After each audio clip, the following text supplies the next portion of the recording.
Une femme âgée entre dans une joaillerie de luxe et est traitée avec méfiance. Sans preuve, la directrice l'accuse de vol devant tout le monde. Mais un homme entre et révèle qui elle est réellement. La mère du nouveau propriétaire de la chaîne venait d'être humiliée. Et le pays entier l'a vue. Si cette histoire vous intéresse, n'oubliez pas de vous abonner à notre chaîne et dites-nous de quelle ville vous nous regardez. Nous continuons. Le jeudi matin arriva sur Paris, avec ce ciel grisâtre typique des jours qui annoncent la pluie. Dans le quartier du Triangle d'Or, entre les immeubles haussmanniens et les vitrines étincelantes, la joaillerie L'Éclat s'imposait comme un temple du luxe. Ses portes en verre blindé reflétaient l'avenue animée, où des voitures de sport glissaient au milieu de la circulation lente de la capitale française. La façade arborait le nom de la marque en lettres dorées, et les vitrines extérieures exposaient des pièces qui coûtaient plus cher que ce que beaucoup de Français gagneraient en une vie entière. À l'intérieur de l'établissement, la climatisation maintenait une température parfaite, et un parfum discret flottait dans l'air comme un nuage invisible de privilèges. Le sol en marbre d'Italie reflétait les lumières stratégiquement positionnées. Les murs étaient recouverts d'un papier peint texturé au ton neutre, et des tableaux abstraits hors de prix décorèrent les espaces entre les vitrines. Tout ici avait été pensé, calculé et exécuté pour transmettre un message clair d'exclusivité, de pouvoir et de distinction. La joaillerie. L'Éclat n'était pas seulement un endroit pour acheter des bijoux, c'était un symbole de statut, un filtre social silencieux qui séparait ceux qui appartenaient à ce monde de ceux qui ne faisaient que passer. Madame Madeleine descendit du bus 2 arrêts avant son point habituel. À 72 ans, elle conservait une posture droite qui trahissait des décennies d'enseignement dans les salles de classe, à corriger la posture des élèves, à écrire au tableau noir, à porter des piles de copies à corriger à la maison. Ses mains, marquées par le temps et le travail, tenaient fermement un sac en cuir synthétique qui l'accompagnait depuis plus de 10 ans. C'était un sac simple, de ceux que l'on trouve sur les marchés populaires, avec le cuir déjà décoloré aux anses et de petites éraflures sur le côté qui racontèrent des histoires d'usage quotidien. Sa robe fleurie discrète, achetée dans une petite boutique de Saint-Ouen un samedi après-midi, était propre et bien repassée, mais il était impossible de ne pas remarquer l'usure naturelle du tissu aux coutures et la couleur légèrement passée qui dénonçait d'innombrables lavages. Ses chaussures plates, confortables et pratiques, complétaient l'image d'une femme simple, de celles à qui la vie a appris à valoriser l'essentiel et à se méfier du superflu. Elle marcha sur le trottoir en observant les vitrines avec une curiosité respectueuse. Il n'était pas courant pour elle de fréquenter ce quartier de la ville. La distance entre son monde et ce quartier ne se mesurait pas seulement en kilomètres, mais en abîmes sociaux que peu osaient franchir. Sa routine se partageait entre son appartement loué à Montreuil, où elle vivait depuis des décennies, les visites à ses anciennes élèves qui étaient désormais juges, procureurs ou avocates renommées, et les rencontres hebdomadaires à la paroisse du quartier, où elle aidait encore dans le groupe d'alphabétisation pour adultes. Mais ce matin-là, quelque chose l'avait amenée ici. Quelque chose qu'elle ne révélerait pas de sitôt, un but gardé au fond de son cœur comme un secret précieux. Elle s'arrêta devant la joaillerie L'Éclat, observa son reflet dans le verre miroir de la façade et prit une grande inspiration, gonflant ses poumons de courage. Il n'y avait aucune nervosité dans ses yeux bruns, seulement une sérénité propre à ceux qui ont assez vécu pour ne pas se laisser ébranler par les apparences trompeuses ou les jugements précipités. La porte s'ouvrit automatiquement à son approche. Le capteur identifia sa présence, mais pas son importance. Madame Madeleine entra d'un pas tranquille, son regard parcourant les vitrines illuminées où des colliers de diamants, des bagues d'émeraude et des bracelets en or blanc reposaient sur des coussins de velours. Il y avait peu de clients à cette heure-là. Une femme élégante, portant des lunettes de soleil Chanel et un sac Hermès, examinait une paire de boucles d'oreilles, accompagnée d'une vendeuse au sourire impeccable. Un homme en costume à rayures parlait au téléphone en attendant d'être servi. Et il y avait Isabelle. Isabelle Lefebvre dirigeait cette succursale de L'Éclat depuis 3 ans. Elle avait gravi les échelons rapidement, non pas exactement par compétences techniques ou talent relationnel, mais pour avoir su flatter les bonnes personnes au bon moment et mépriser ceux qu'elle jugeait sans importance pour sa trajectoire ascendante. À 38 ans, elle portait un ensemble de tailleurs noirs qui avait coûté 2 mois de salaire d'une enseignante retraitée. Et ses cheveux blonds platine étaient attachés en un chignon impeccable qui avait nécessité 40 minutes de préparation le matin même. Un maquillage parfait appliqué par des mains professionnelles, des ongles faits chaque semaine dans un salon de luxe de la rue du Faubourg Saint-Honoré, un parfum importé qui coûtait plus cher que le loyer de bien des familles françaises. Isabelle était la personnification de ce que la joaillerie voulait transmettre au monde, du moins à la surface polie qu'elle présentait. À l'intérieur, elle gardait une collection de préjugés hérités d'une éducation élitiste, des préjugés rarement confrontés dans cet environnement protégé où elle travaillait. Elle avait appris très tôt à juger les gens par les vêtements qu'ils portaient, la voiture qu'ils conduisaient, le quartier où ils vivaient, et jamais, pendant toutes ces années, elle n'avait été sérieusement remise en question pour cela. Quand Madame Madeleine passa devant elle en direction d'une des vitrines du fond, Isabelle la suivit du regard. Ce ne fut pas un regard de bienvenue, ce fut un regard de méfiance de ceux qui fouillent et jugent avant même qu'un mot ne soit échangé. La directrice poussa discrètement la vendeuse Chloé, une jeune femme d'une vingtaine d'années qui croyait encore au service humain. « Chloé, comprends une chose, » murmura Isabelle, d'un ton bas mais ferme. « On ne peut pas laisser n'importe qui circuler ici sans surveillance. Tu connais le profil de nos clients. Si tu vois quelqu'un qui n'est pas à sa place, garde l'œil ouvert. » « Mais elle n'a rien fait, » répondit Chloé, mal à l'aise. « Pas encore, » rétorqua Isabelle en ajustant son collier de perles. « Mais mieux vaut prévenir que guérir. Reste vigilante. » Madame Madeleine, ignorant la conversation, s'arrêta devant une vitrine spécifique. Là, sur un support rotatif, reposait un collier de saphir entouré de petits diamants. La pièce était délicate mais imposante. Elle inclina légèrement la tête, observant les reflets de la lumière sur les pierres. Elle ne toucha pas la vitre. Elle n'appela personne. Elle observa simplement comme on apprécie une œuvre d'art dans un musée. « Puis-je vous aider ?» demanda Chloé en s'approchant avec gentillesse. Madame Madeleine se tourna et sourit. « Je ne fais que regarder, ma chère, merci. » La vendeuse hocha la tête et s'éloigna, mais Isabelle resta à proximité, faisant semblant d'organiser des papiers sur le comptoir principal, tout en gardant la vieille dame dans son champ de vision. Les minutes passèrent. Madame Madeleine continua d'observer différentes pièces, toujours avec la même posture sereine. À aucun moment, elle ne montra l'intention de toucher quoi que ce soit ou de demander à voir un bijou de près. Elle regardait, tout simplement.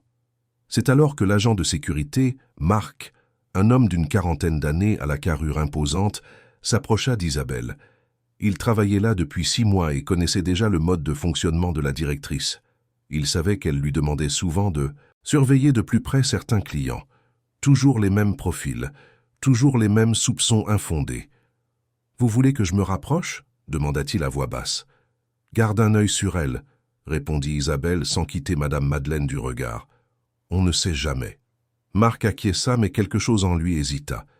Il avait déjà été témoin de situations embarrassantes dans cette boutique. Des gens humiliés sur de simples suppositions, des clients légitimes traités comme des suspects parce qu'ils ne portaient pas de vêtements de marque. Et à chaque fois, il s'était tu, obéissant aux ordres, évitant les conflits. Après tout, il avait besoin de ce travail. Il avait des factures à payer, une petite fille à nourrir, mais le malaise demeurait. Madame Madeleine, après de longues minutes d'observation, se dirigea vers le comptoir central. Isabelle se redressa immédiatement, comme un prédateur identifiant le moment d'agir. La vieille dame s'arrêta devant elle et, d'une voix tranquille, demanda si elle pouvait voir le collier de saphir de plus près. « Ce collier ?» interrogea Isabelle, d'un ton qui portait déjà la méfiance. « Oui, » répondit Madame Madeleine calmement. « J'aimerais le voir de plus près. » Isabelle croisa les bras. « Madame, est-elle intéressée par l'achat ? Ce n'était pas une question, c'était une accusation déguisée. »« Je suis intéressée par le fait de le voir, » répondit Madame Madeleine sans s'altérer. « C'est que ce genre de pièce est très précieuse, vous savez. Nous devons faire attention à qui les manipule. » Le silence qui suivit fut pesant. Madame Madeleine garda son regard fixé sur Isabelle, sans ciller, sans détourner les yeux. Il n'y avait pas de colère dans ses yeux. Il y avait de la tristesse. Cette tristesse profonde de celui qui reconnaît un vieux schéma, une blessure sociale qui ne cicatrise jamais complètement. Je comprends, dit la vieille dame, la voix toujours ferme. Alors je vais simplement continuer à regarder si cela ne vous dérange pas. Isabelle ne répondit pas. Elle fit demi-tour et retourna derrière son comptoir, mais continua de surveiller chaque mouvement. D'autres clients commencèrent à percevoir la tension dans l'air. La femme élégante aux lunettes Chanel lança un regard de côté. L'homme en costume s'arrêta de parler au téléphone un instant. Même Chloé, à l'autre bout du magasin, sentit le climat changer. Madame Madeleine se remit à observer les vitrines. Elle marcha lentement, avec la dignité de celle qui sait qu'elle ne doit rien à personne. Elle s'arrêta devant une autre pièce, un bracelet en or rose avec des détails en perles. Elle se pencha légèrement pour mieux voir, mais garda les mains le long du corps. C'est alors qu'Isabelle sentit qu'il était temps d'agir. Elle sortit de derrière le comptoir d'un pas décidé, traversa le salon et s'arrêta à quelques mètres de Madame Madeleine. Son visage était contracté, ses narines dilatées. Elle prit une grande inspiration, comme quelqu'un qui se prépare à une confrontation inévitable. Et alors, d'une voix assez forte pour que tout le monde entende, elle lança l'accusation qui allait tout changer. « Madame, vous allez devoir m'accompagner maintenant. » Madame Madeleine se tourna lentement. « Comment ? J'ai vu ce que vous avez fait. Vous avez caché quelque chose dans votre sac. J'ai vu. » L'impact fut immédiat et dévastateur. Les conversations cessèrent comme si quelqu'un avait coupé un interrupteur invisible. Les têtes se tournèrent en synchronisation, mues par cette curiosité morbide qui attire les foules vers les accidents. La femme aux lunettes Chanel écarquilla les yeux et fit un pas en arrière, comme si le simple fait d'être proche pouvait la contaminer d'une manière ou d'une autre. L'homme en costume raccrocha brusquement et se positionna de façon à avoir une meilleure vue de la scène. Chloé laissa tomber le stylo qu'elle tenait, et le bruit de l'objet frappant le sol en marbre résonna dans le silence tendu. Marc, l'agent de sécurité, fit un pas en avant, mais s'arrêta à mi-chemin, indécis entre suivre le protocole et suivre sa conscience. Et Madame Madeleine resta immobile, comme une statue, les mains visibles, une de chaque côté du corps, les doigts légèrement ouverts dans une démonstration claire qu'elle ne cachait rien. « Je pense qu'il y a une erreur, dit-elle, d'une voix encore contrôlée. Mais il y avait une tristesse profonde dans ces mots, la tristesse de celle qui connaissait déjà ce genre d'humiliation et espérait ne plus jamais avoir à y faire face. « Il n'y a aucune erreur, » rétorqua Isabelle, parlant encore plus fort. « Je travaille ici depuis des années. Je sais reconnaître quand quelqu'un essaie de prendre ce qui ne lui appartient pas.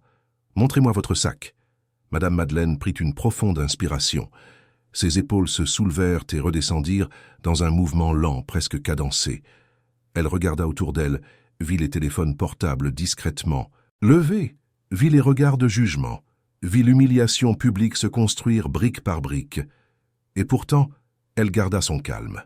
« Je n'ai rien pris, » dit-elle fermement. « Alors cela ne vous dérangera pas de montrer votre sac, » insista Isabelle, faisant un pas de plus. « Je n'ai rien à cacher, » répondit Madame Madeleine, « mais j'aimerais comprendre pourquoi je suis accusée sans aucune preuve. »« La preuve, c'est moi !» cria Isabelle, perdant définitivement son sang-froid. « J'ai vu. Et les gens comme vous essaient toujours de profiter d'endroits comme celui-ci. Vous pensez pouvoir entrer ici, feindre l'intérêt et repartir avec quelque chose de caché. Mais avec moi, ça ne marche pas. Le préjugé était désormais explicite. Il n'y avait plus de déguisement, plus de subtilité. La discrimination jaillissait de la bouche d'Isabelle comme un venin accumulé pendant des années. Madame Madeleine ferma les yeux un instant, et quand elle les rouvrit, il y avait en eux une tristesse encore plus profonde. « Les gens comme moi ?» répéta-t-elle, presque dans un murmure. « Et comment suis-je, selon vous ?» Isabelle hésita. Elle se rendit compte qu'elle était peut-être allée trop loin, mais l'orgueil et l'arrogance ne lui permirent pas de reculer. « Regardez autour de vous, madame. Regardez nos clients. Et regardez-vous. Vous ne trouvez pas que c'est évident ?» Un silence de mort s'empara de la joaillerie. Même le bruit de la climatisation semblait avoir été aspiré de la pièce. Chloé porta la main à sa bouche, horrifiée. Marc baissa la tête, honteux de faire partie de cela. Et les clients présents, témoins involontaires d'une injustice en plein XXIe siècle, restèrent paralysés. Madame Madeleine ouvrit lentement son sac usé. Elle en sortit un mouchoir, un petit portefeuille, un étui à lunettes, ses clés de maison. Elle posa tout sur le comptoir avec des mouvements calmes et délibérés. Elle n'était pas pressée, elle n'était pas désespérée, juste la dignité inébranlable de celle qui a survécu à des tempêtes bien pires. « Vous pouvez fouiller, dit-elle. Faites ce que vous jugez nécessaire. » Isabelle prit le sac et fouilla chaque compartiment. Ses doigts parcoururent les poches intérieures, les fermetures éclairs latérales, les doublures. Rien, absolument rien d'autre que les effets personnels qui étaient déjà sur le comptoir. L'expression de certitude sur son visage commença à vaciller, mais au lieu de s'excuser, au lieu de reconnaître son erreur, elle insista. « Vous l'avez peut-être caché ailleurs. »« Marc, appelle la police. » L'agent de sécurité hésita. « Isabelle, je pense que... »« Appelle-les maintenant, » ordonna-t-elle, retrouvant l'autorité dans sa voix. Marc sortit sa radio de sa ceinture et passa l'appel. Pendant ce temps, à l'extérieur de la joaillerie, l'une des clientes qui assistait à la scène avait déjà posté une vidéo sur les réseaux sociaux. Le titre était trop direct pour être ignoré. L'humiliation était transmise en temps réel à des milliers de personnes. Les partages se multipliaient, les commentaires indignés augmentaient chaque seconde. Mais à l'intérieur de l'éclat, personne ne savait encore la bombe, qui était sur le point d'exploser. Madame Madeleine resta debout, sereine, les mains désormais croisées devant elle. Elle regarda Isabelle avec une expression mêlant tristesse et compassion.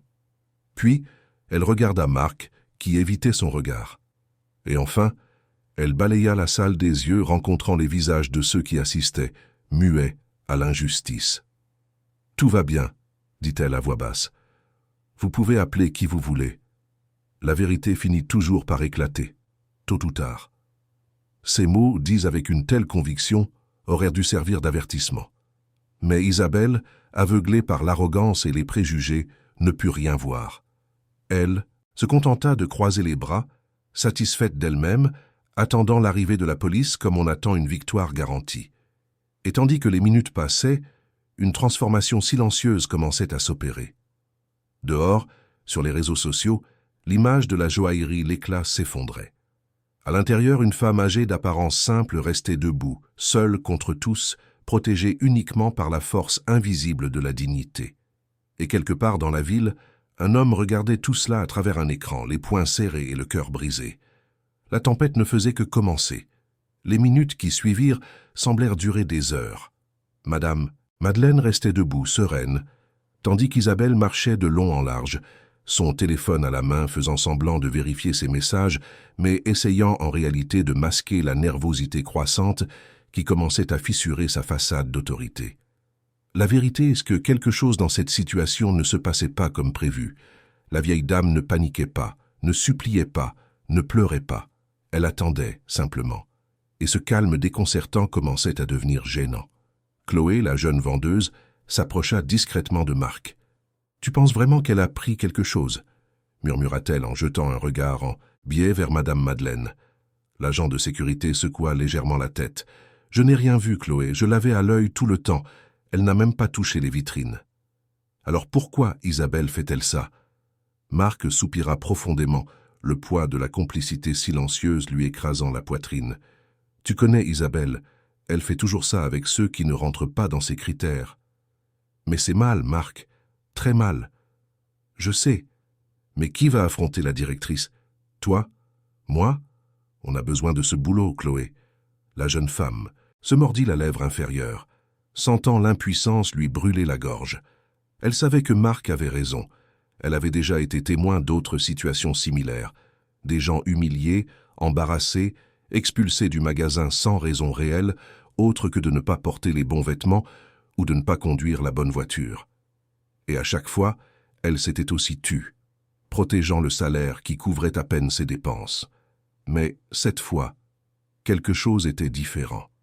C'était peut-être la dignité silencieuse de la vieille dame. C'était peut-être la cruauté explicite d'Isabelle. Ou peut-être était-ce simplement l'accumulation d'injustices qui, une fois un certain point atteint, ne pouvait plus être ignorée. À l'extérieur de la joaillerie, le mouvement sur les réseaux sociaux s'était déjà transformé en une tornade numérique. La vidéo postée par la cliente aux lunettes noires, qui avait filmé les premiers instants de l'accusation, dépassait déjà les 50 000 vues en moins de 15 minutes. Les partages se multipliaient de manière exponentielle. Des profils d'influenceurs commençaient à reposter avec des commentaires indignés. Des hashtags comme #Leclat Discrimination et Justice pour Madeleine commençaient à grimper dans les tendances françaises. Les commentaires s'accumulaient par milliers. C'est inadmissible. Quelle honte pour cette joaillerie. Ma grand-mère a vécu ça une fois. Elle n'a toujours pas oublié l'humiliation. Préjugé répugnant. J'espère que cette directrice perdra son emploi. Quelqu'un sait qui est cette petite dame. Aidons-la. La France doit en finir avec ce genre de discrimination. Dans les bureaux du siège de l'Éclat, situés dans le quartier de la Défense, les téléphones commençaient à sonner sans arrêt. Les attachés de presse couraient de bureau en bureau en essayant de comprendre ce qui se passait. La directrice de la communication, Valérie Dubois, ouvrit son ordinateur portable et sentit son estomac se nouer en voyant les chiffres. 1 demi-million de vues, 1 million, 1,5 million. La vitesse était effrayante. « Que quelqu'un m'explique maintenant ce qui se passe dans la succursale du 8e !» cria-t-elle à son équipe. Une stagiaire, le visage pâle, lui tendit son téléphone en montrant la vidéo. « Madame Dubois, vous devez voir ça. » Valérie regarda les 30 premières secondes et ferma les yeux en prenant une grande inspiration. 22 ans de carrière, des dizaines de crises gérées, des scandales étouffés, des procès évités, des images restaurées. Mais cela était différent. C'était une bombe sociale en pleine explosion et elle savait que les éclats volaient déjà dans toutes les directions. Appelez la succursale maintenant et passez-moi le portable de la directrice. Comment s'appelle-t-elle? Isabelle Lefebvre. Valérie tapa le nom sur son ordinateur et accéda au dossier professionnel. 3 ans de maison, aucune plainte formelle, bonne performance de vente. Mais il y avait des notes discrètes sur un traitement différencié des clients. Rien d'officiellement documenté, tout entre les lignes. Pendant ce temps, de retour à la joaillerie, une voiture de police se gara devant l'entrée. 2 agents descendirent, un homme d'environ 40 ans nommé Lucas et une femme plus jeune nommée Sophie. Ils avaient reçu un appel pour un flagrant délit de vol. La routine. Une intervention parmi des dizaines d'autres chaque jour. « Bonjour », salua l'agent Lucas en entrant dans la joaillerie. « Nous avons reçu un appel concernant un vol. » Isabelle s'avança immédiatement, prenant le contrôle du récit avant que toute autre version ne puisse être présentée. « Officier, merci d'être venu si vite. Cette dame, elle désigna Madame Madeleine d'un geste théâtral, a été surprise en train de voler un bijou de grande valeur dans ce magasin. J'ai vu clairement quand elle a caché quelque chose dans son sac. » L'agent Sophie regarda Madame Madeleine, qui restait silencieuse, et quelque chose dans son expression la fit hésiter. Elle travaillait depuis assez longtemps dans les rues de Paris pour avoir développé un instinct sur les gens. Et cette vieille dame n'avait pas le comportement de quelqu'un qui venait de commettre un crime. « Madame » appela Sophie d'une voix professionnelle mais respectueuse, « pourriez-vous nous dire ce qui s'est passé ?» Madame Madeleine prit une grande inspiration avant de parler. Sa voix sortit ferme, sans tremblement, portant des décennies d'expérience à se faire entendre dans des salles de classe bruyantes. Je suis entrée dans cette joaillerie comme une cliente ordinaire. J'ai observé quelques pièces dans les vitrines. Je n'ai rien touché, je n'ai rien pris. Et j'ai été accusée publiquement, sans aucune preuve, d'avoir volé un bijou dont j'ignore même la nature. Elle ment, interrompit Isabelle avec véhémence. J'ai vu, j'en suis absolument certaine. L'agent Lucas croisa les bras. Alors clarifions cela simplement.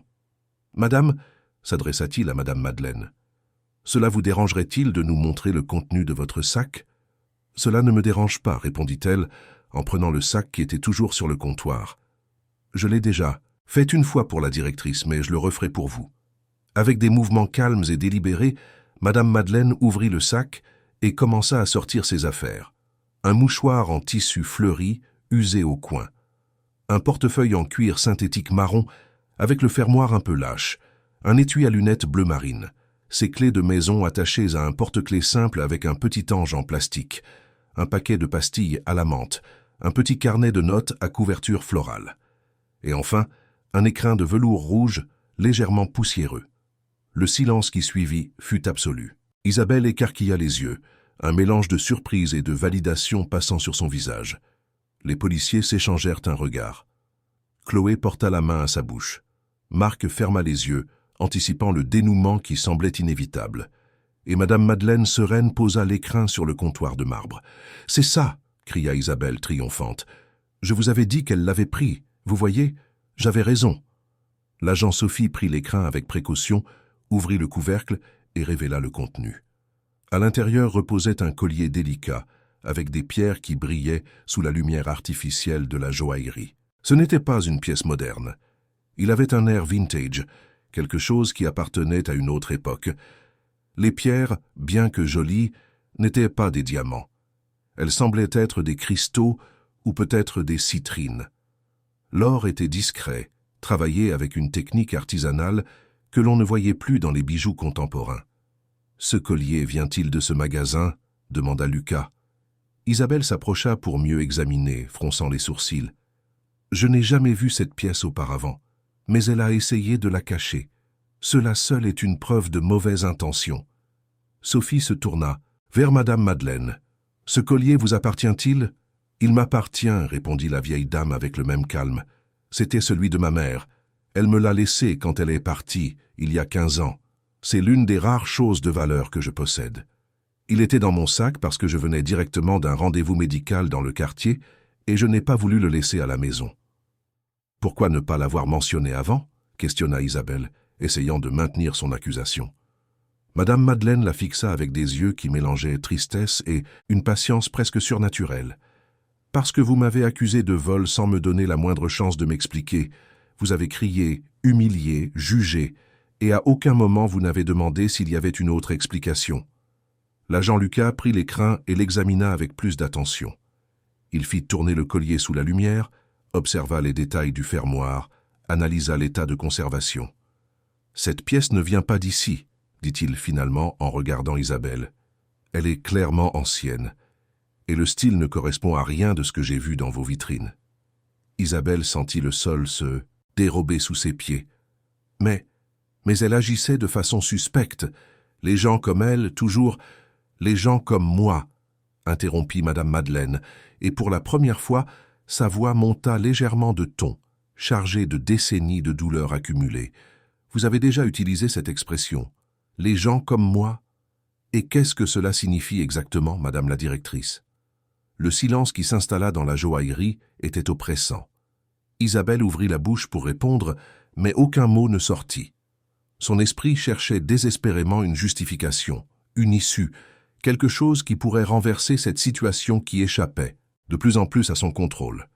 Mais elle ne trouva rien, car au fond, elle savait exactement ce qu'elle avait fait, et elle savait qu'il n'y avait aucune excuse possible. L'agent Sophie rangea son carnet de notes.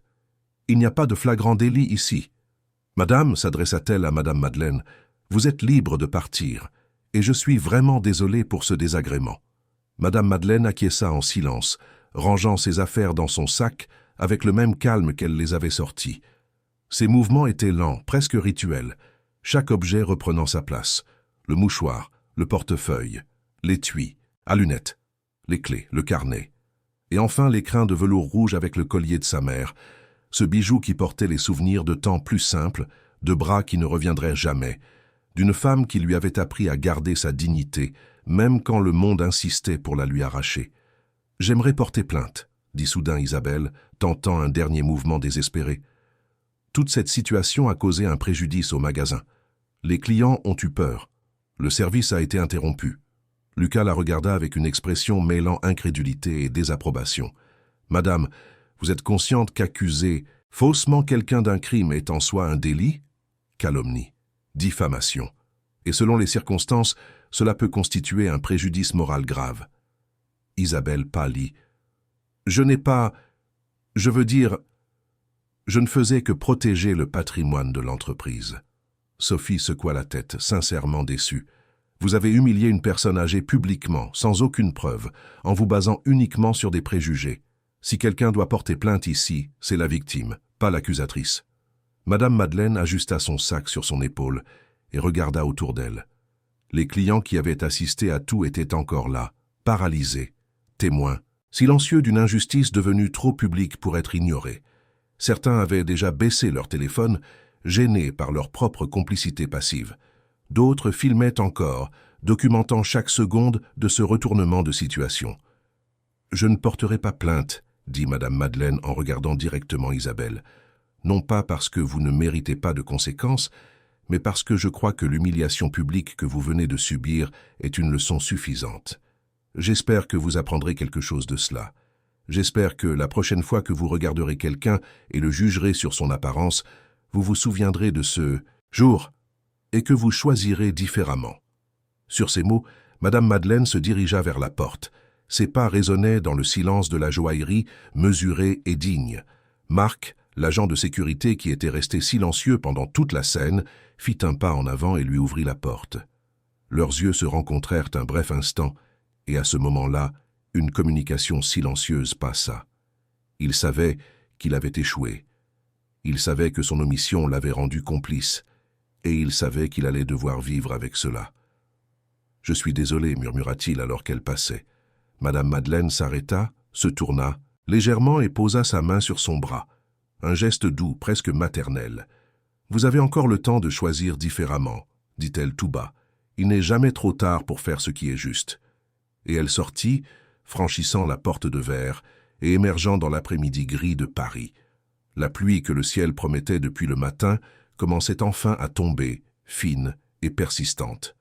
Madame Madeleine ouvrit un simple parapluie noir et continua sur le trottoir, disparaissant au milieu des piétons pressés qui cherchaient un abri contre la bruine.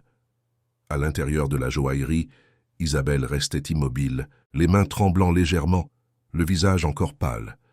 Les policiers se retirèrent après avoir pris quelques notes. Les clients, ne sachant trop que faire, commencèrent aussi à sortir discrètement. Chloé regarda la directrice avec un mélange de pitié et de mépris, puis retourna à son poste sans dire un mot.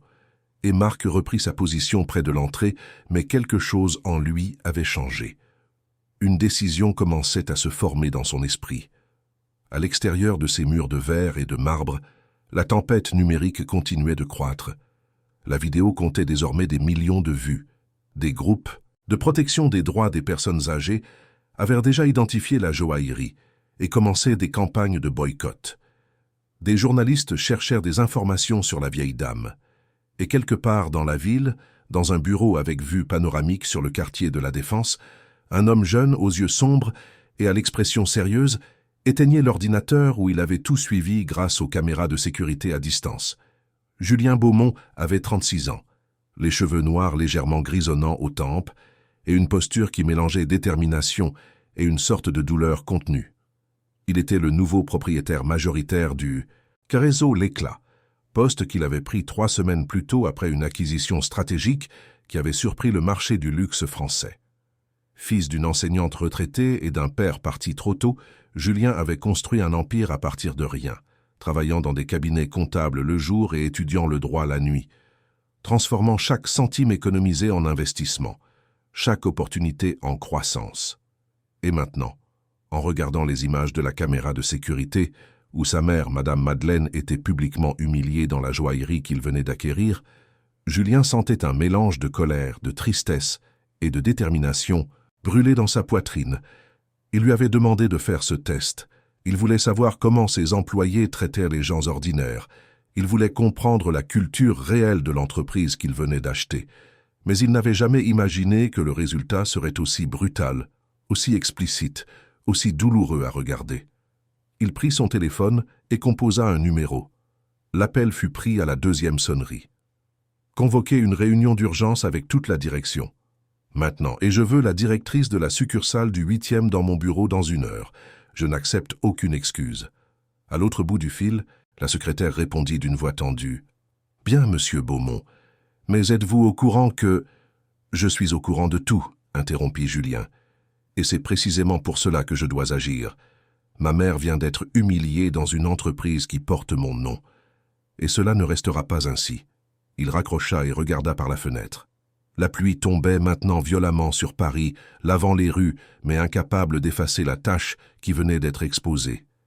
Julien savait que ce qui allait suivre changerait tout, pas seulement pour l'entreprise, mais pour tous ceux qui étaient impliqués dans cette histoire. Et surtout, pour la société qui avait désespérément besoin d'apprendre une leçon sur le respect la dignité et l'humanité. La tempête était loin d'être terminée.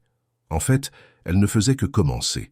La salle de réunion au 22e étage de l'immeuble commercial à La Défense offrait une vue panoramique sur Paris. Des fenêtres du sol au plafond révélèrent la ville qui palpitait en bas, indifférente au drame qui se jouait dans cet espace de pouvoir.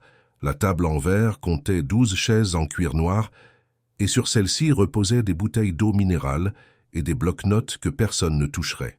Les lumières LED encastrées dans le plafond créaient une atmosphère aseptisée, presque chirurgicale. C'était là que les décisions importantes étaient prises, les contrats signés, les destins scellés. Julien Beaumont entra dans la salle d'un pas ferme, mais son visage portait une expression mêlant contrôle et fureur contenue. Il portait un costume bleu marine impeccable, mais il s'était passé de cravate. Ses yeux sombres parcoururent les personnes présentes. Valérie Dubois, la directrice de la communication, était déjà assise, son ordinateur ouvert, le visage marqué par la tension de celle qui avait passé les 2 dernières heures à essayer d'éteindre un incendie, avec un verre d'eau. À côté d'elle, Guillaume Martin, le directeur juridique, un homme portant des lunettes de vue et une expression perpétuellement inquiète.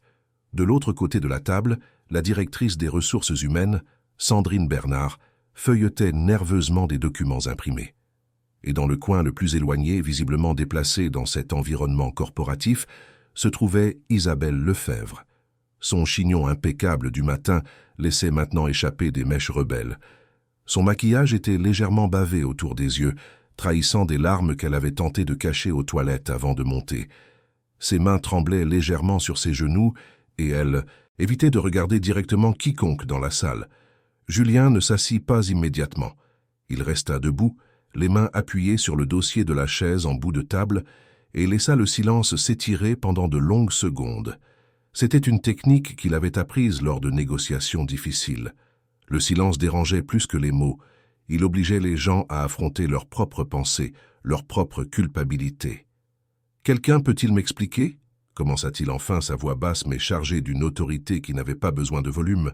« Comment une entreprise que je viens d'acquérir pour 120 millions d'euros est en train en ce moment même de devenir le symbole national du préjugé et de la discrimination ?» Valérie s'éclaircit la gorge. « Monsieur Beaumont, la situation a dégénéré très rapidement. La vidéo est devenue virale en moins d'1 heure. Nous avons dépassé les 5 millions de vues. Nous avons des hashtags de boycott en tête des tendances. Des groupes de défense des droits de l'homme ont déjà publié des notes de répudiation. Et la presse nous sollicite sans cesse. Je sais tout cela, Valérie. J'ai regardé du début à la fin, via les caméras de sécurité du magasin. J'ai vu chaque seconde de cette humiliation publique. Je n'ai donc pas besoin de rapport. J'ai besoin de solutions. » Guillaume, le directeur juridique, ajusta ses lunettes. « D'un point de vue légal, monsieur, nous pouvons arguer qu'il s'agit d'une erreur de jugement isolée d'une employée. Nous pouvons nous distancier de l'acte individuel et réaffirmer que cela ne représente pas les valeurs de l'entreprise. » Julien le regarda avec une expression proche du mépris. « Une erreur isolée. C'est ainsi que nous allons l'appeler, et quand ils découvriront que ce n'était pas isolé, qu'il y a un schéma, que cette culture existe dans cette entreprise depuis des années ?» Le silence qui suivit fut pesant. Sandrine, la directrice des RH, s'agita inconfortablement sur sa chaise. « Avec tout le respect que je vous dois, monsieur Beaumont, nous n'avons jamais eu de plainte formelle pour discrimination. » « Vous n'avez jamais eu de plainte formelle, » répéta Julien, sa voix chargée d'une ironie amère, « ou vous n'avez jamais créé un environnement où les gens se sentaient en sécurité pour se plaindre. Laquelle des 2 options vous semble la plus probable, Sandrine ?» La femme baissa les yeux, sans réponse. Julien s'assit, enfin mais sa posture restait tendue, droite. Il ouvrit une chemise qu'il avait apportée et étala quelques feuilles sur la table. C'étaient des captures d'écran de commentaires sur les réseaux sociaux, des articles de sites d'information, des messages de groupes de discussion. « Vous avez vu ça ?» demanda-t-il en désignant les documents. « Ce ne sont pas seulement des gens indignés par ce qui s'est passé aujourd'hui, ce sont d'anciens employés qui racontent des histoires similaires. Ce sont des clients qui rapportent des situations pareilles, dont ils ont été témoins. Ce sont des récits qui datent de plusieurs années. Des années d'une culture pourrie que personne n'a voulu voir. » Isabelle, qui était restée silencieuse jusque-là, osa enfin parler. Sa voix sortit tremblante, presque inaudible. « Monsieur Beaumont, je ne savais pas. Je veux dire, je pensais protéger le patrimoine de l'entreprise. C'était un malentendu. » Julien se tourna vers elle avec une rapidité qui la fit se recroqueviller sur sa chaise. « Un malentendu ? Vous avez accusé une femme de 72 ans, publiquement, de vol, sans preuve, sans vérification, en vous basant uniquement sur sa façon d'être habillée, et vous appelez ça un malentendu ? J'ai vu quelque chose de suspect. C'est mon travail d'être vigilante. »« Isabelle, » dit Julien, et il y avait quelque chose dans sa voix maintenant qui sonnait douloureusement personnel. « Cette femme que vous avez humiliée aujourd'hui, c'est ma mère. » L'impact fut comme une explosion silencieuse. Valérie laissa tomber le stylo qu'elle tenait. Guillaume écarquilla les yeux. Sandrine porta la main à sa bouche. Et Isabelle devint complètement livide, le sang quittant son visage comme si quelqu'un avait ouvert un robinet. « Votre mère ?» parvint-elle à balbutier. « Ma mère » confirma Julien, et pour la première fois sa voix trembla légèrement, révélant la douleur sous le contrôle. Madame Madeleine, enseignante retraitée, la femme qui a travaillé 40 ans dans des écoles publiques de banlieue, qui a éduqué des centaines de jeunes qui sont aujourd'hui juges, procureurs, avocats, médecins. La femme qui a élevé un fils seul après que mon père soit parti trop tôt, qui a vendu des pâtisseries de porte en porte pour payer mes livres de faculté, qui n'a jamais, de toute sa vie, pris rien qui ne soit à elle. C'est cette femme-là que vous avez traitée de voleuse. Les larmes coulaient maintenant librement sur le visage d'Isabelle. Je ne savais pas. Comment aurais-je pu savoir ? Et c'est précisément là le problème, répondit Julien, sa voix retrouvant sa fermeté. Vous ne saviez pas. Vous n'avez pas demandé. Vous n'avez pas vérifié. Vous avez simplement regardé une personne âgée avec des vêtements simples et vous avez décidé qu'elle ne méritait pas d'être là. Vous avez décidé qu'elle était suspecte. Vous avez décidé qu'elle était coupable. Tout cela avant même qu'un mot ne soit échangé. Julien se leva de nouveau et marcha vers la fenêtre, observant la ville en bas. « Quand j'ai repris cette entreprise, dit-il, le dos tourné à tous, j'ai fait une demande à ma mère. Je lui ai demandé de visiter certaines de nos boutiques sans s'identifier. Je voulais savoir comment nous traitions les gens ordinaires, les clients qui n'arrivent pas en voiture de luxe, qui ne portent pas de vêtements de créateurs. Je voulais comprendre la culture réelle de cette entreprise, pas celle qui est écrite dans les manuels corporatifs. » Il se tourna pour faire face à la salle de nouveau. « Et maintenant, je sais. Maintenant, j'ai vu de mes propres yeux le genre de traitement que nous offrons, et c'est inacceptable. » Valérie tenta d'intervenir. « Monsieur Beaumont, je comprends votre indignation, mais nous devons réfléchir de manière stratégique. Si nous assumons publiquement qu'il s'agissait de votre mère, la situation pourrait devenir encore plus complexe. »« Plus complexe ?» questionna Julien. « Valérie, la situation ne peut pas être plus complexe. C'est déjà un désastre complet. La différence est que maintenant, nous allons gérer cela avec transparence et honnêteté. Assez de cachette, assez de minimisation, assez de protection d'une culture qui est pourrie. »« Et que proposez-vous » demanda Guillaume prudemment. Julien revint en bout de table et s'assit. Mais cette fois, sa posture était différente. Il y avait de la détermination, mais aussi une vulnérabilité rare dans les milieux d'affaires. « Je propose ce qui suit. Isabelle est licenciée pour faute grave avec effet immédiat. Je n'accepte aucun recours, aucune négociation. » Isabelle sanglota bruyamment, mais Julien continua sans pause. « Nous allons publier un communiqué officiel, assumant l'entière responsabilité de ce qui s'est passé. Nous n'allons pas blâmer une seule employée. Nous allons reconnaître qu'il existe une culture problématique au sein de l'entreprise. Et nous allons annoncer des mesures concrètes. » « Quel genre de mesures » demanda Sandrine. Julien prit une feuille de papier et commença à lister. Formation obligatoire sur la diversité et l'inclusion pour tous les employés, sans exception. Création d'un canal anonyme de signalement pour les discriminations. Révision complète de tous les protocoles de service client. Recrutement d'un cabinet de conseil externe spécialisé dans la lutte contre les préjugés pour auditer nos pratiques. Et une campagne publique d'engagement pour un accueil digne de chaque personne, indépendamment de son apparence ou de sa condition sociale. Le silence qui suivit fut empreint de stupeur. Guillaume fut le premier à réagir. « Monsieur Beaumont, avec tout le respect que je vous dois, cela va coûter des millions. Et cela va encore plus exposer l'entreprise.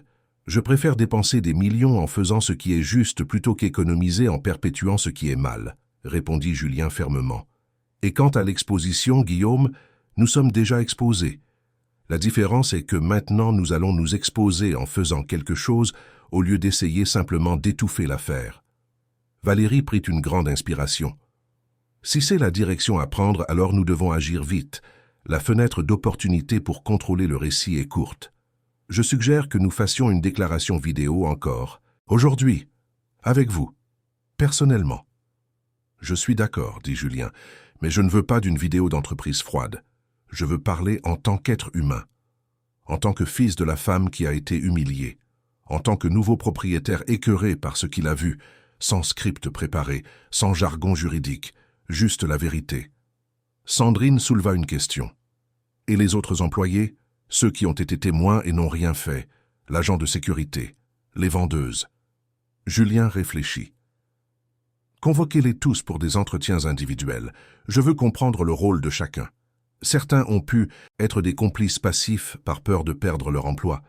D'autres ont peut-être essayé de faire quelque chose et ont été ignorés. Nous devons séparer ceux qui ont été complices par choix de ceux qui ont été réduits au silence par coercition. Isabelle, qui pleurait doucement, réussit enfin à formuler une phrase complète. « Je suis désolée. Vraiment. Je ne m'en suis pas rendu compte. J'ai été élevée en croyant... Je veux dire... J'ai toujours pensé que j'étais simplement professionnel. » Julien la regarda un long moment. Il y avait de la colère, mais aussi quelque chose qui aurait pu être confondu avec de la pitié. « Isabelle, vous avez été élevée dans un environnement qui a normalisé le préjugé, comme des millions de personnes. Mais être adulte signifie remettre en question ce qu'on nous a appris. Cela signifie choisir d'être meilleur. Et vous avez choisi de perpétuer cela. » Il fit une pause. « Vous êtes licencié. Mais je vais vous donner un conseil. Utilisez cela. Utilisez cette douleur. Utilisez cette honte. Et devenez une personne meilleure. Car si vous continuez à être celle que vous avez été aujourd'hui, votre vie professionnelle est terminée avant même d'avoir commencé. Personne ne voudra embaucher la directrice de la vidéo de la discrimination. » Isabelle se leva en chancelant, ses jambes la soutenant à peine. Elle quitta la salle en silence, et le bruit de la porte se refermant résonna comme un point final. Ceux qui restèrent gardèrent le silence quelques instants. Puis Julien reprit la parole, sa voix désormais plus douce mais non moins déterminée. « Je veux que vous compreniez une chose. Ma mère ne veut pas de vengeance. Elle n'en a jamais voulu. Quand elle est sortie de cette joaillerie, elle n'était pas en colère, elle était triste. Triste parce qu'elle a vu une fois de plus à quel point notre société a encore besoin d'évoluer. » Il regarda chaque personne dans la salle. « Mais je ne suis pas aussi généreux qu'elle, je suis en colère. Et je vais utiliser cette colère pour transformer cette entreprise, pour que plus jamais aucune autre personne ne subisse ce que ma mère a subi. Et si cela signifie tout démonter et reconstruire à partir de zéro, alors c'est ce que nous ferons. » Valérie acquiesça, tapant déjà sur son ordinateur. « Je vais préparer le cadre pour la vidéo. » « Pas de script, Valérie. Donnez-moi juste une caméra et un endroit silencieux. Je parlerai avec mon cœur. » À l'extérieur de cette salle, Paris continuait sa routine frénétique. Des millions de personnes dans leur propre monde, leur propre bataille. Mais dans ce 22e étage, une petite révolution se préparait. Non pas avec des armes ou des barricades, mais avec des mots, des politiques et un engagement à faire différemment. Et pendant ce temps, dans un modeste appartement de Montreuil, Madame Madeleine préparait une tisane de camomille, ses mains toujours fermes malgré l'âge. Elle savait que son fils était furieux. Elle connaissait ce feu qui brûlait en lui quand il voyait une injustice. C'était le même feu qu'elle avait toujours essayé de tempérer avec sagesse et patience. Le téléphone sonna. C'était Julien. « Maman, » commença-t-il, la voix chargée d'émotion. « J'ai tout vu. Je suis désolé. Je suis tellement désolé de t'avoir demandé ça. Je n'aurais jamais imaginé que ce serait aussi... » « Mon fils, » l'interrompit-elle doucement, « ne t'excuse pas. C'est précisément pour cela que j'ai accepté de le faire. Parce que nous avions besoin de savoir. Et maintenant nous savons. Et tu vas faire ce qui est juste. J'ai confiance en toi. Mais tu ne méritais pas de subir cela. » Madame Madeleine sourit, même si elle savait qu'il ne pouvait pas la voir. « Mon fils, j'ai vécu pire. Et j'ai survécu. Ce qui s'est passé aujourd'hui ne me définit pas. Cela définit cette jeune femme, et cela définit la société que nous avons créée. Mais cela définit aussi ce que tu vas faire maintenant, et de cela je suis fier. Julien prit une grande inspiration à l'autre bout du fil. Je t'aime, maman. Je t'aime aussi, mon fils. Maintenant, va. Fais ce qui doit être fait. Et souviens-toi, ce n'est pas une question de vengeance, c'est une question de transformation. Quand elle raccrocha, Madame Madeleine retourna à sa tasse de tisane. Elle regarda par la fenêtre de son appartement, voyant les lumières de la ville commencer à s'allumer dans la nuit qui tombait. Elle pensa à toutes les batailles qu'elle avait menées dans sa vie, à toutes les humiliations qu'elle avait avalées en silence, à toutes les fois où elle avait été jugée sur son apparence et non sur son caractère. Et elle pensa que peut-être, juste peut-être, cette fois-ci quelque chose changerait. Pas seulement pour elle, mais pour toutes les autres Madeleines qui affrontaient encore le préjugé quotidien d'une société qui insistait pour juger sur les apparences. Dehors, la nuit tombait sur Paris, et avec elle, la promesse d'un lendemain différent. Le studio improvisé dans la salle de réunion était simple. Une caméra professionnelle montée sur un trépied, un fond neutre gris, 2 lumières douces positionnées stratégiquement. Valérie avait suggéré d'engager une équipe de production complète, mais Julien avait refusé. Il voulait quelque chose d'authentique, d'humain, sans les artifices corporatifs qui éloignaient d'ordinaire les chefs d'entreprise des gens réels. Il était assis sur une chaise pivotante, sans veste, simplement en chemise bleu clair, aux manches retroussées jusqu'au coude. Ses cheveux étaient légèrement décoiffés, signe qu'il y avait passé les mains de multiples fois ces dernières heures. Il n'y avait pas de maquillage professionnel, pas de téléprompteur, pas de script. Juste un homme sur le point de dire des vérités que beaucoup préféreraient garder cachées. « Prêt ?» demanda le technicien vidéo. Julien prit une grande inspiration, ajusta sa posture et fit un signe de tête affirmatif. La lumière rouge de la caméra s'alluma. « Bonsoir, je m'appelle Julien Beaumont et je suis le nouveau propriétaire majoritaire de la joaillerie L'Éclat. Aujourd'hui, l'une de nos succursales a été le théâtre d'un incident qui est devenu viral sur les réseaux sociaux et qui a exposé quelque chose que moi, en tant que nouveau gestionnaire de cette entreprise, je ne peux pas et ne vais pas tolérer. Une cliente a été publiquement accusée de vol sans aucune preuve, en se basant uniquement sur son apparence. Elle a été humiliée, embarrassée et traitée comme une criminelle pour n'avoir simplement pas correspondu aux critères esthétiques que certaines personnes associent à ceux qui peuvent fréquenter une joaillerie de luxe. Il fit une pause, et sa voix trembla légèrement quand il continua. Cette cliente était ma mère, Madame Madeleine, une enseignante retraitée de 72 ans qui a consacré 40 ans de sa vie à l'éducation nationale, une femme qui a élevé un fils seul, qui a travaillé inlassablement pour offrir des opportunités qu'elle-même n'a jamais eues. Une femme qui, contrairement à ce que la directrice de notre boutique a présumé, possède plus de dignité et de caractère dans un seul doigt que beaucoup de gens n'arrivent à en accumuler en une vie entière. Julien regarda directement la caméra, ses yeux brillants d'une émotion contenue. Mais voici le point, le plus important. Même s'il ne s'agissait pas de ma mère, même s'il s'agissait d'une parfaite inconnue, cela aurait été tout aussi inacceptable. Ce qui s'est passé aujourd'hui n'est pas une question de savoir qui était la victime. C'est une question sur le genre de société que nous avons construite, une société où nous jugeons les gens sur ce qu'ils portent avant de savoir qui ils sont, où nous présumons de la culpabilité sur la base de l'apparence, où le respect est traité comme le privilège de quelques-uns et non comme le droit de tous. Il s'ajusta sur sa chaise.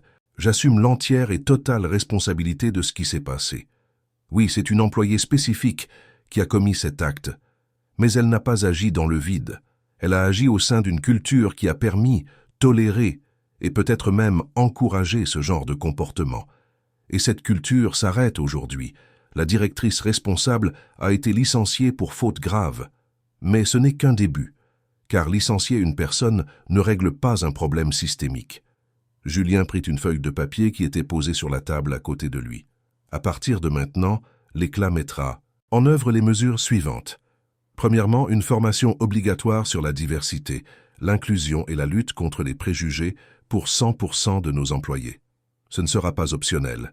Ce sera une condition sine qua non pour rester dans l'entreprise. Deuxièmement, La création d'un canal indépendant de signalement pour les discriminations géré par une organisation externe de défense des droits de l'homme. Troisièmement, une révision complète de tous les protocoles de service client avec un cabinet de conseil spécialisé. Quatrièmement, une campagne publique d'engagement pour un accueil digne et respectueux de chaque personne, indépendamment de sa classe sociale, de son origine, de son âge, de son genre ou de tout autre marqueur d'identité. Il posa le papier. Je sais que beaucoup diront que c'est simplement du marketing, que c'est une réponse à la pression publique. Et vous savez quoi? Vous avez raison de vous méfier. Parce que nous vivons dans un pays où les entreprises font souvent des promesses vides après des scandales. Mais je n'ai pas acheté cette entreprise pour perpétuer ce qui n'allait pas. Je l'ai achetée pour la transformer.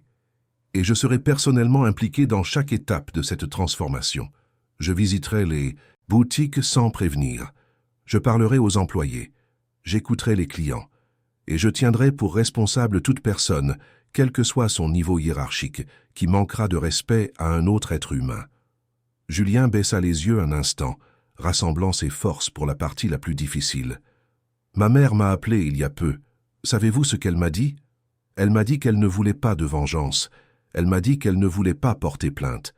Elle m'a dit qu'elle espérait simplement que quelque chose de bien sortirait de tout cela, que d'autres personnes n'aient pas à subir ce qu'elle a subi. C'est cette femme-là qui a été traitée de voleuse aujourd'hui. Une femme qui, même humiliée, pense encore au collectif avant elle-même. Et si elle est capable d'une telle générosité, je peux au moins avoir le courage de faire ce qui est juste. Il déglutit difficilement. Voici donc mon engagement public. Pour ma mère, pour tous ceux qui ont déjà été jugés injustement, et pour la France que nous voulons construire. L'Éclat ne sera plus une entreprise qui discrimine. Ce sera une entreprise qui respecte. Et si cela doit nous coûter des clients qui pensent que le respect devrait avoir une classe sociale, alors que nous perdions ces clients, car certaines valeurs ne sont pas négociables. Julien resta silencieux quelques secondes, laissant ses paroles résonner. Merci de m'avoir écouté, et merci, maman, de m'avoir appris que la dignité ne se porte pas, elle se porte en soi. La lumière rouge s'éteignit. Julien expira l'air qu'il semblait retenir depuis des minutes. Valérie, qui avait assisté à la scène hors champ, avait les larmes aux yeux. « C'était parfait, dit-elle, la voix nouée. »« C'était honnête, corrigea Julien. Maintenant, voyons si les gens y croient. » La vidéo fut mise en ligne à 22 heures ce jeudi-là. En moins de 10 minutes, elle comptait déjà 100 000 vues. En une demi-heure, 500 000. En une heure, 2 millions. Les commentaires commencèrent à affluer par vagues. Ça, c'est une vraie prise de position. Bravo pour le courage. Je pleure devant mon écran. Quel fils merveilleux. Quelle mère incroyable. Enfin, un chef d'entreprise qui assume ses responsabilités pour de bon. Voyons s'il tient ses promesses. Mais le discours était puissant. Ma grand-mère aurait mérité un petit-fils comme ça, tellement émouvant. Mais il y avait aussi du scepticisme comme Julien l'avait prévu. C'est beau en théorie. Je veux voir en pratique. Marketing bien ficelé. Mais est-ce que ça change vraiment quelque chose? Facile de parler après le buzz. Où est l'action réelle? Et il y avait inévitablement les commentaires cruels. N'importe quoi. La vieille n'avait rien à faire là-bas de toute façon. Maintenant, tout le monde va pouvoir entrer dans les boutiques de luxe. C'est le désordre. Ce pays est foutu. On défend les trains de misère maintenant. Julien lut quelques commentaires et ferma son ordinateur. Il savait qu'il ne pourrait pas plaire à tout le monde. Et honnêtement, il ne le voulait pas. Certaines personnes faisaient partie du problème, pas de la solution. Mais l'important était que l'immense majorité des commentaires étaient positives. La marée de l'opinion publique était du côté de ce qui était juste. Pendant ce temps, dans différents quartiers de Paris, d'autres personnes regardaient aussi la vidéo. Marc, l'agent de sécurité de la joaillerie, était assis sur le canapé usé de son salon, sa fille de 8 ans dormant dans la chambre d'à côté. Il regarda la vidéo 3 fois de suite, chaque mot de Julien résonnant dans sa conscience comme une accusation personnelle. Il avait tout vu. Il savait que c'était mal et il n'avait rien fait. Il prit son téléphone et tapa un message pour le numéro qu'il avait trouvé sur le site corporatif de l'Éclat. C'était le canal de contact direct avec la direction. « Je m'appelle Marc Santos. Je suis agent de sécurité à la succursale du 8e. J'ai été témoin de l'incident d'aujourd'hui et je n'ai rien fait pour l'empêcher. Je sais que je suis aussi responsable. J'aimerais discuter personnellement de ce que j'ai vu et de ce que je sais sur d'autres situations similaires qui ont eu lieu. Si j'ai encore un travail après ça, je veux faire partie du changement. Sinon, je veux au moins faire ce qui est juste. Il envoya le message et sentit un poids quitter ses épaules. Il perdrait peut-être son emploi. Il ferait peut-être face à des conséquences. Mais pour la première fois depuis longtemps, il pouvait se regarder dans le miroir sans détourner les yeux. Chloé, la jeune vendeuse, regardait aussi la vidéo dans sa chambre louée dans une pension de famille du 14e arrondissement. Elle avait toujours su que ce qui se passait à la joaillerie était mal. Elle avait été témoin d'autres situations, bien qu'aucune n'ait été aussi explicite que celle d'aujourd'hui. Et elle s'était toujours tue par peur. Peur de perdre son emploi, peur d'être vue comme une faiseuse de troubles, peur de ne pas pouvoir payer ses factures. Mais les mots de Julien la touchèrent profondément, surtout quand il dit que certaines valeurs ne sont pas négociables. Elle prit un papier et commença à écrire tout ce dont elle se souvenait, toutes les fois où elle avait vu des clients être traités différemment, toutes les consignes voilées d'Isabelle sur la surveillance de certains profils, toutes les petites injustices qui s'accumulaient jour après jour. Ce serait sa contribution au changement promis, même si cela avait un coût personnel. Chez Isabelle, dans un appartement de 2 pièces à Boulogne qu'elle aurait maintenant du mal à payer sans emploi, l'ex-directrice regarda aussi la vidéo. Mais sa réaction fut différente. Colère, humiliation, sentiment d'injustice. Comment osait-il l'exposer ainsi? Comment osait-il la transformer en méchante nationale? Elle ne faisait que son travail. Elle ne faisait que protéger l'entreprise. Mais tandis que ces justifications traversaient son esprit, une petite partie insistante de sa conscience murmurait des vérités inconfortables. Elle savait. Au fond, elle savait qu'il ne s'agissait pas de protéger l'entreprise. Il s'agissait de pouvoir, de se sentir supérieure, de valider des préjugés qu'elle portait depuis l'enfance sans jamais les remettre en question. Elle éteignit son ordinateur et alla dans la cuisine.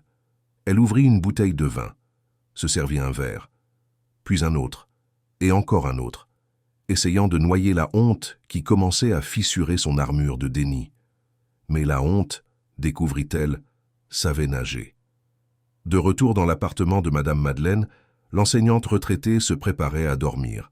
Elle enfila une simple chemise de nuit en coton, se brossa les dents, passa de la crème sur ses mains desséchées par des années de craie et de travail. Elle se regarda dans le miroir de la salle de bain et vit des rides qui racontaient des histoires. Elle vit des yeux qui avaient été témoins d'injustice et qui pourtant gardèrent l'espoir. Elle vit une femme qui avait survécu. Le téléphone sonna. C'était une ancienne élève, désormais procureure de la République. « Madame Madeleine, je viens de voir la vidéo. Je ne savais pas que c'était vous. Je suis choquée. Est-ce que vous allez bien? Avez-vous besoin de quelque chose? Puis-je vous aider d'une quelconque manière ?» Madame Madeleine sourit. « Je vais bien, ma chère. Vraiment. Ce fut difficile, je ne vais pas mentir. Mais c'était aussi important. Parfois, nous devons passer par des situations difficiles pour exposer ce qui doit être changé. Vous avez toujours été si forte, madame, je me souviens de vos cours. Vous nous appreniez bien plus que le français. Vous nous appreniez la dignité. J'essayais d'enseigner, ma chère. J'essayais. Et vous savez quelle est la meilleure partie? Vous avez appris. Regardez où vous en êtes aujourd'hui. Défenseur de la justice. Cela me remplit de fierté. » Quand elle raccrocha, Madame Madeleine s'allongea et regarda le plafond. Elle pensa à toutes les batailles qu'elle avait menées, dans les salles de classe surchargées, aux élèves qui arrivaient le ventre vide, aux réunions où sa voix était ignorée parce qu'elle était une femme, parce qu'elle était d'origine humble, parce qu'elle n'avait pas les bons diplômes des bonnes universités. Elle pensa à son défunt mari, parti trop tôt, lui laissant la responsabilité d'élever Julien seul sur ses épaules. Elle pensa aux nuits où elle avait pleuré en cachette, sans savoir si elle pourrait payer les factures. Aux jours où elle vendait des gâteaux et des pâtisseries pour compléter son maigre salaire d'institutrice. Et elle pensa à Julien, son fils, sa fierté, le garçon qui étudiait à la lumière de la bougie quand il y avait des coupures d'électricité, qui travaillait depuis ses 14 ans pour aider à la maison, qui n'avait jamais abandonné, ne s'était jamais courbé, n'avait jamais perdu sa bonté malgré les difficultés. Une larme coula sur son visage. Pas de tristesse, de gratitude. Parce que même après tout ce qu'elle avait subi ce jour-là, même après l'humiliation publique, elle savait que quelque chose de bien en sortirait. Son fils s'en assurerait. Et peut-être, juste peut-être, une autre Madeleine quelque part ailleurs en France n'aurait pas à subir la même chose. Elle ferma les yeux et s'endormit. Et pour la première fois depuis bien des nuits, ses rêves furent tranquilles. Dehors, Paris respirait. Des millions de vies s'entrelaçant dans une danse chaotique d'espoir et de lutte. Et au milieu de tout ce chaos, une petite graine de changement avait été plantée. Il était encore trop tôt pour savoir si elle germerait. Mais au moins, maintenant, il y avait un sol fertile et la volonté de l'arroser. La nuit avança, et avec elle la promesse que demain pourrait peut-être être un peu meilleur qu'aujourd'hui. 3 mois s'étaient écoulés depuis ce jeudi qui avait changé tant de vies. Le printemps arrivait sur Paris, apportant des jours plus longs et une chaleur qui annonçait l'été. Dans la succursale de la joaillerie L'Éclat du Triangle d'Or, les changements étaient visibles non seulement dans la structure, mais dans l'air que l'on respirait.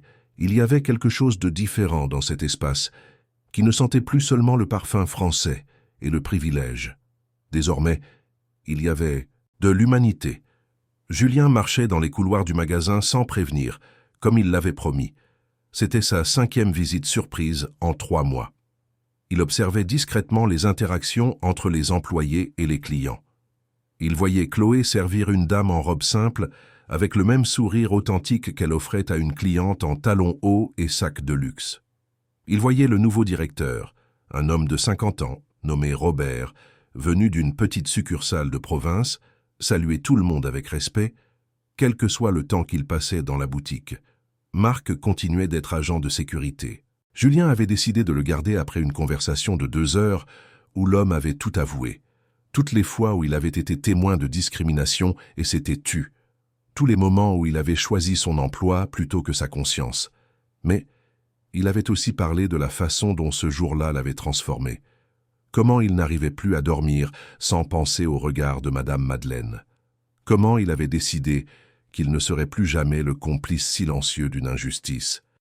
Julien l'avait gardé non par pitié, mais parce qu'il croyait aux secondes chances pour ceux qui voulaient sincèrement changer.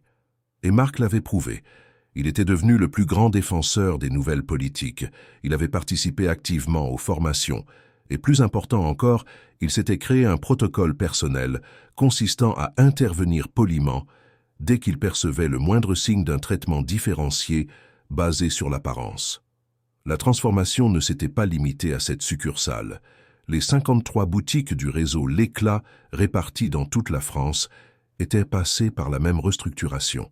Des formations obligatoires qui duraient 3 jours entiers, et non des sessions rapides de 2 heures que personne ne prenait au sérieux. Des consultants spécialisés qui effectuaient des visites aléatoires en se faisant passer pour des clients ordinaires. Un canal de signalement qui recevait, enquêtait et punissait les infractions avec une transparence totale. Au cours des 2 premiers mois, 17 employés furent licenciés pour fautes graves après des signalements de discrimination avérés. Ce n'étaient pas seulement des directeurs, c'étaient des vendeurs, des superviseurs et même un directeur régional qui pensait que sa position le protégeait. Julien avait été clair, la hiérarchie n'était pas un bouclier pour les préjugés. Si quelqu'un manquait de respect à un autre être humain, il était dehors, sans exception. La campagne publicitaire lancée par l'entreprise eut un impact national. Ce n'étaient pas des photos de mannequins parfaits dans des décors luxueux, c'étaient des images réelles de gens réels. Une grand-mère avec sa petite-fille choisissant un cadeau de remise de diplôme. Un couple de personnes âgées fêtant leurs 50 ans de mariage. Une jeune étudiante achetant sa première paire de boucles d'oreilles avec son salaire de stage. Et au centre de tout, la photo de Madame Madeleine, prise avec sa permission, avec la phrase qui était devenue le slogan du nouveau L'Éclat, « Le respect ne se porte pas, il se porte en soi ». Les ventes étonnamment augmentèrent. Beaucoup de clients qui se sentaient auparavant intimidés par l'atmosphère élitiste entraient désormais avec confiance. Et curieusement, même certains clients fortunés approuvèrent les changements. Des commentaires comme « Enfin une entreprise qui comprend que le luxe devrait être une question de qualité, pas d'exclusion » commencèrent à apparaître. Mais tout ne fut pas facile. Il y eut de la résistance. Des clients qui se plaignirent que la joaillerie perdait son exclusivité. Des employés qui démissionnèrent parce qu'ils n'étaient pas d'accord avec les nouvelles politiques. Des investisseurs qui se demandèrent si tout cet effort en valait la peine financièrement. Julien affronta chaque résistance avec fermeté. Aux clients insatisfaits, il suggéra poliment de chercher d'autres joailleries qui pratiquaient encore l'exclusion. Aux employés résistants, il souhaita bonne chance dans leurs prochains emplois. Aux investisseurs, il montra des chiffres qui prouvaient que faire ce qui est juste était aussi bon pour les affaires. Et quand les chiffres ne suffisaient pas, il rappelait que certaines valeurs étaient non négociables. L'histoire prit des proportions que personne n'avait prévues. Madame Madeleine fut invitée à donner des conférences dans des universités, des entreprises et des événements éducatifs. Initialement réticente, elle accepta après que Julien eut insisté sur le fait que sa voix était importante.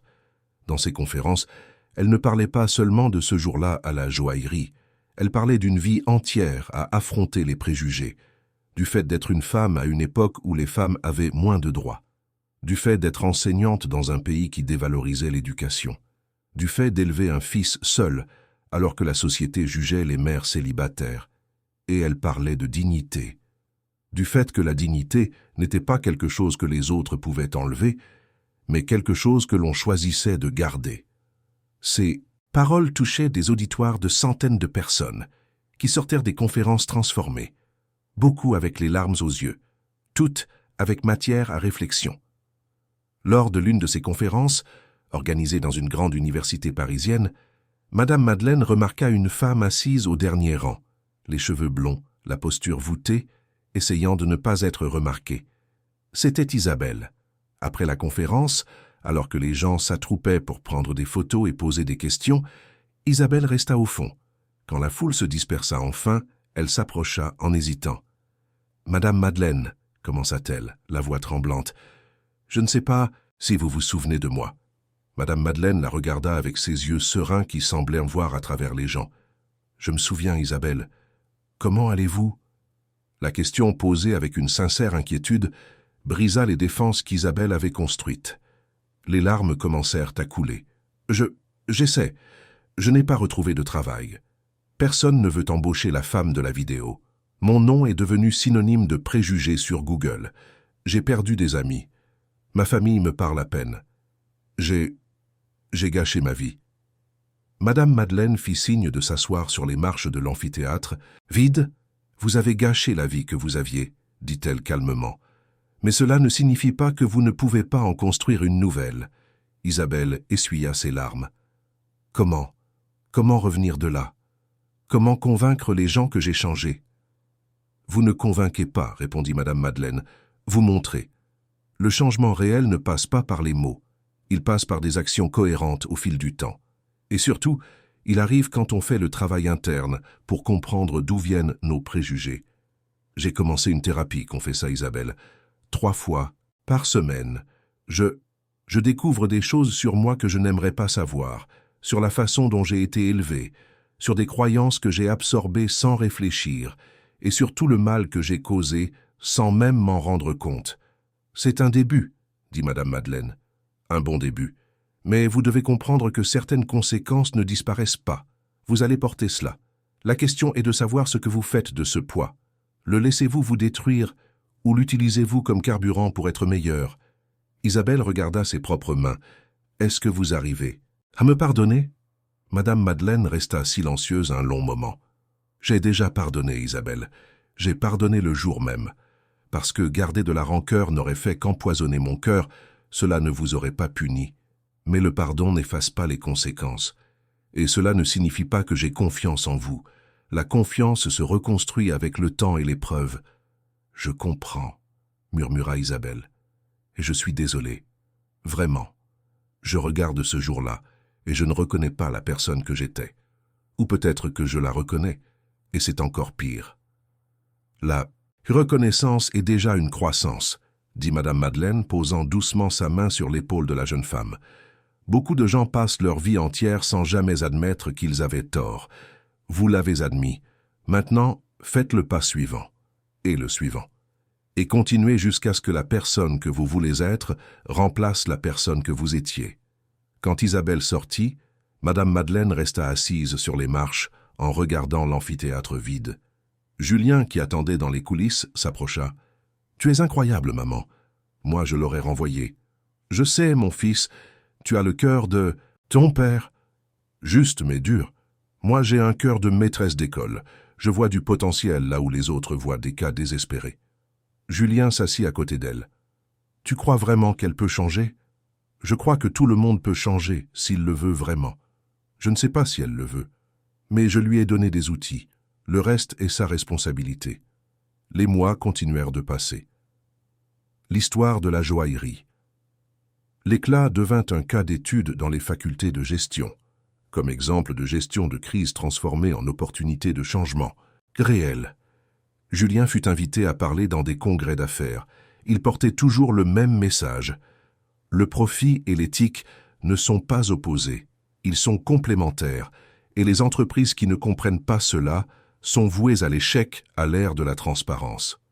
Madame Madeleine reprit sa routine de retraitée, mais avec désormais des invitations occasionnelles pour donner des conférences. Elle continuait de vivre dans le même appartement loué à Montreuil. Julien lui avait proposé plusieurs fois de lui acheter un meilleur endroit, mais elle refusait. « C'est ici chez moi, mon fils. Je n'ai pas besoin d'un manoir. J'ai besoin de paix. Et la paix, je l'ai ici. » Marc fut promu superviseur de la sécurité, responsable de la formation des nouveaux employés. Il devint une référence en matière de protocole d'accueil respectueux. Son histoire de transformation, de complice silencieux à agent de changement, était racontée lors des formations comme exemple qu'il n'est jamais trop tard pour choisir différemment. Chloé prit un poste de directrice dans une autre succursale. Elle emporta avec elle les leçons apprises et construisit une équipe où le respect était la règle de base, pas un bonus. Elle restait en contact avec Madame Madeleine, lui rendant visite quand elle le pouvait, et la remerciant toujours d'avoir été le témoin d'une leçon qui avait changé sa vie. Et Isabelle. Isabelle continua son voyage solitaire de reconstruction. Elle trouva un emploi temporaire dans une petite boutique de bijoux fantaisie, où elle travaillait sans prestige, sans pouvoir, essayant simplement de survivre et d'apprendre. Elle continuait sa thérapie. Elle continuait de faire face aux conséquences de ses choix. Mais aussi, lentement, elle continuait de changer. 1 an après cet incident, la joaillerie L'Éclat organisa un événement. Pas une inauguration de boutique ou un lancement de collection. Un événement de célébration de la culture d'entreprise. Les employés de toutes les succursales furent invités. Et au centre de la scène, un hommage. Julien monta sur scène et demanda à sa mère de le rejoindre. Madame Madeleine, gênée par l'attention, monta les marches lentement. Julien lui prit la main. « Il y a 1 an, commença-t-il, ma mère est entrée dans l'une de nos boutiques et a été traitée comme une criminelle. Ce fut l'un des pires jours de ma vie de regarder cela. Mais ce fut aussi, d'une certaine manière, l'un des plus importants, parce que cela a exposé une vérité que nous devions affronter. Et cela nous a donné l'opportunité de faire différemment. » Il regarda l'assemblée des employés. « Aujourd'hui, je ne vois plus une entreprise qui discrimine. Je vois une entreprise qui respecte, une entreprise où chaque personne qui entre est traitée avec la dignité qu'elle mérite. Et cela n'est pas arrivé parce que je l'ai ordonné. C'est arrivé parce que chacun d'entre vous a choisi de faire différemment, a choisi de remettre en question ses préjugés, a choisi de traiter les gens comme des êtres humains. » Madame Madeleine prit le micro. Sa voix, bien que douce, emplit l'auditorium. « Je ne voulais pas être le symbole de quoi que ce soit. Je voulais juste acheter un cadeau. Mais la vie nous place dans des situations que nous ne choisissons pas pour nous enseigner des leçons que nous avons besoin d'apprendre. Ce jour-là m'a appris que la lutte contre les préjugés n'est pas terminée. » Elle continue. « Chaque jour, dans chaque interaction. Mais cela m'a aussi appris que le changement est possible, quand il y a de la volonté, quand il y a du courage et quand il y a de l'amour. » Elle regarda Julien. « Mon fils a transformé la douleur en but. Vous avez transformé une culture toxique en une culture de respect. Et ensemble, nous avons prouvé qu'une entreprise peut être rentable et éthique, prospère et humaine, puissante et gentille. » L'ovation fut assourdissante. Des larmes coulaient sur les visages de gens qui comprenèrent le poids de ces paroles. car beaucoup ici avaient aussi été victimes de préjugés à un moment donné, avaient aussi été jugés sur leur apparence, avaient aussi porté la douleur de ne pas être vus comme des êtres humains à part entière. Ce soir-là, Julien et Madame Madeleine dînèrent ensemble dans un petit restaurant près de chez elle. Rien de sophistiqué, juste de la bonne nourriture et une conversation encore meilleure. « Tu es heureuse, maman ?» demanda Julien. « Je suis en paix, mon fils. Ce qui est mieux que d'être heureuse. Le bonheur va et vient, la paix reste. Je me demande ce qui se serait passé si je n'avais pas acheté cette entreprise, si tu n'avais pas accepté de faire ce test. » Madame Madeleine sourit. « La vie ne fonctionne pas avec des « si », elle fonctionne avec ce qui est. Et ce qui est maintenant, c'est que quelque chose a changé. Pas seulement dans ton entreprise, mais chez les gens qui ont vu cette histoire, dans les conversations qu'elle a générées, dans les réflexions qu'elle a provoquées. « Tu penses que la France va changer ?» demanda Julien. « Vraiment ?» Madame Madeleine regarda par la fenêtre du restaurant, voyant Paris vibrer au dehors. « La France change tous les jours, mon fils. Parfois pour le meilleur, parfois pour le pire. Mais des histoires comme la nôtre plantent des graines, et les graines germent. Peut-être que nous ne verrons pas la forêt entière, mais quelqu'un la verra. Et cela en vaut déjà la peine. Les mois devinrent des années, l'histoire de la joaillerie. L'éclat finit par quitter les tendances des réseaux sociaux. D'autres nouvelles prirent sa place, d'autres scandales, d'autres indignations. Mais l'impact resta, dans les lois sur les entreprises qui commencèrent à exiger des politiques anti-discrimination, dans les formations qui devinrent obligatoires dans le secteur de la vente, chez les gens qui, en entrant dans un magasin, se souvenaient de cette histoire et traitaient les employés avec respect, et chez les employés qui, en voyant des clients à l'apparence simple, se souvenaient de cette histoire et offraient le même service qu'ils donneraient à n'importe qui. Madame Madeleine continua de vivre sa vie simple, donnant des cours bénévoles d'alphabétisation, visitant d'anciennes élèves, s'occupant de son petit jardin sur son balcon, et occasionnellement, quand elle y était invitée, partageant son histoire pour que d'autres apprennent ce qu'elle avait mis une vie à comprendre, que le respect n'est pas une faveur, c'est un droit, et que la dignité ne se négocie pas. Julien continua de diriger l'entreprise avec la même philosophie. Il grandit, ouvrit de nouvelles succursales, s'étendit à d'autres pays, mais il n'abandonna jamais les principes qu'il avait établis ce jour difficile où il avait vu sa mère être humiliée. Et toujours, lors de chaque décision importante, il se demandait « Qu'est-ce que ma mère ferait? Qu'est-ce qui serait le plus humain ?» Et la joaillerie. L'éclat devint plus qu'une entreprise de luxe. Elle devint un exemple. Imparfait, car rien d'humain n'est parfait, mais réel. La preuve que le changement est possible, que le profit et l'éthique peuvent coexister, que traiter les gens avec dignité n'est pas une faiblesse, c'est une force. Le véritable bijou, tout le monde finit par le comprendre, n'avait jamais été dans les vitrines. Il résidait dans le respect mutuel, dans l'humanité partagée, dans le choix quotidien de voir l'autre comme son égal, indépendamment de ses vêtements, de son accent, de son âge ou de son compte en banque. Et ce bijou-là, contrairement à l'or et au diamant, ne faisait que prendre de la valeur à mesure qu'il était partagé. Fin de l'histoire. Chers auditeurs, nous espérons que l'histoire de Madame Madeleine et de Julien a touché profondément votre cœur.